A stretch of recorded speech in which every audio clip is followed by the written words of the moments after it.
अस्सलाम वालेकुम दोस्तों, साडी यानी साडियां हमदर्दियां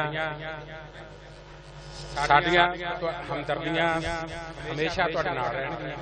असीं दुआ करदे हां कि तुहाडी यूनियन जिहड़ी आ, तुहाडी अंजुमन मुकम्मल तौर ते एक रवे और ताकतवर रहे। तुहानूं सारिआं नूं मुबारकबाद।